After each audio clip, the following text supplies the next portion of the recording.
আসসালামু আলাইকুম রহমতুল্লাহি ওয়া সব প্রশংসা মহান আল্লাহর জন্য, যিনি সকল ক্ষমতার মালিক। দুরূদ ও সালাম বর্ষিত হোক আমাদের প্রিয় নবী হজরত মুহাম্মদ সাল্লাল্লাহু আলাইহি সাল্লামের প্রতি।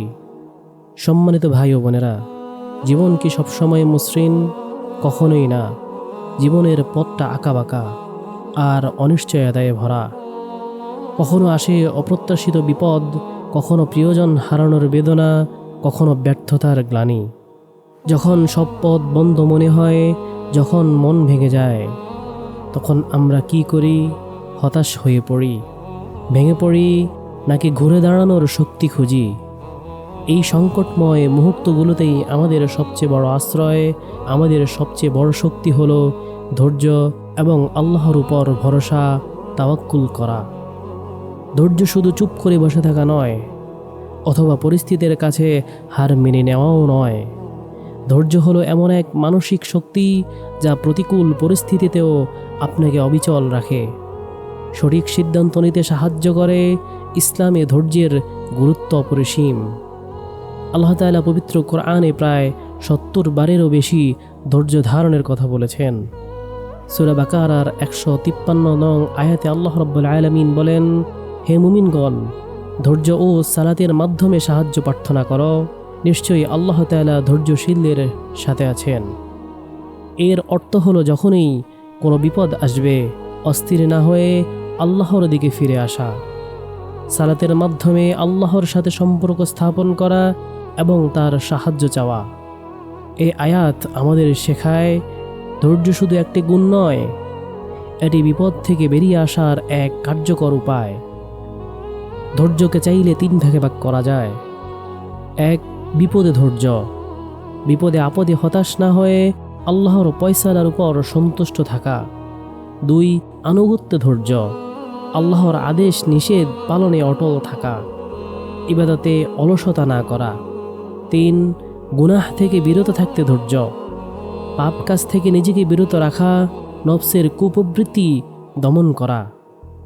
রাসূল সাল্লাল্লাহু আলাইহি ওয়াসাল্লাম বলেছেন, যে ব্যক্তি ধৈর্য ধারণ করতে চায়, আল্লাহ তাকে ধৈর্য ধারণের সামর্থ্য দেন। আর ধৈর্যের চেয়ে উত্তম ও প্রশস্ত কোনো কিছুই কাউকে দান করা হয়নি। ধৈর্য এক কঠিন কাজ, তবে এর প্রতিদান অনেক বড়। আল্লাহ তাআলা ধৈর্যশীলদের ভালোবাসেন এবং তাদের জন্য উত্তম প্রতিদানের প্রতিশ্রুতিও দিয়েছেন।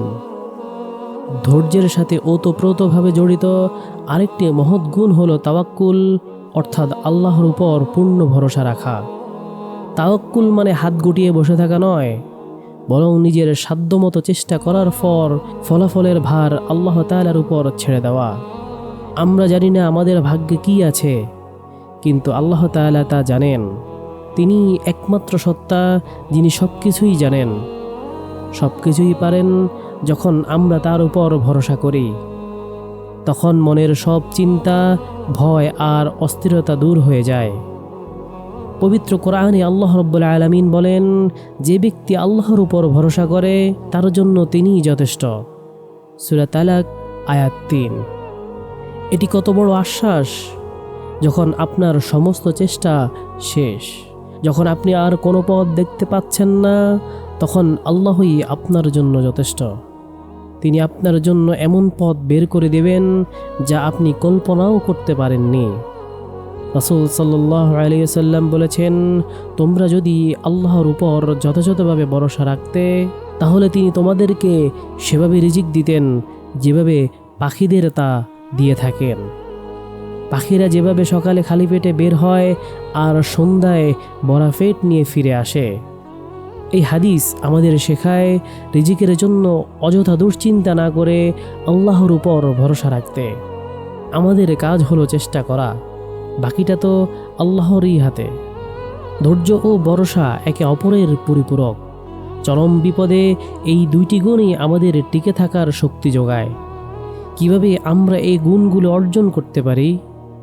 ১. বিপদে অস্থির না হওয়া। যখন কোনো বিপদ আসে, প্রথম প্রতিক্রিয়া যেন অস্থিরতা বা হতাশা না হয়। একটু থামুন, আল্লাহর কথা স্মরণ করুন। ২. সালাত ও দোয়ার মাধ্যমে সাহায্য চাওয়া। সালাত হলো আল্লাহর সাথে সরাসরি কথোপকথন। আপনার সব দুঃখ, কষ্ট, অভাব আল্লাহর কাছে পেশ করুন, দোয়ার মাধ্যমে তার সাহায্য চান। 3. কোরআন ও হাদিস থেকে শিক্ষা গ্রহণ। নবীদের জীবন কাহিনী পড়ুন, যেখানে ধৈর্যের অসংখ্য উদাহরণ রয়েছে। রাসূল সাল্লাল্লাহু আলাইহি সাল্লামের জীবন ছিল ধৈর্যের প্রতীক। 4. নিয়মিত জিকির ও ইস্তিগফার। আল্লাহর জিকির এবং পাপের জন্য ক্ষমা চাওয়া মনকে শান্ত রাখে এবং আল্লাহর নৈকট্য বাড়ায়। 5. চেষ্টা অব্যাহত রাখা। ভরসা মানে নিষ্ক্রিয়তা নয়, আপনার সাধ্যমতো চেষ্টা করে যান। এর ফলাফলের জন্য আল্লাহর উপর ভরসা রাখুন। 6. তওবা ও আল্লাহর কাছে ফিরে আসা। অনেক সময় বিপদ আমাদের গুনাহের ফল। তওবা করে আল্লাহর কাছে ফিরে আসলে তিনি বিপদ দূর করে দেন। মনে রাখবেন, আল্লাহ রাব্বুল আলামিন বলেছেন, নিশ্চয়ই কষ্টের পর স্বস্তি আছে, নিশ্চয়ই কষ্টের পরেই স্বস্তি আছে। এই আয়াত আলাম নাশরাহ সূরাহের মধ্যে 2 বার উল্লিখিত আছে। এই আয়াতগুলো আমাদের বারবার স্মরণ করিয়ে দেয় যে কোনো সংকটই চিরস্থায়ী নয়।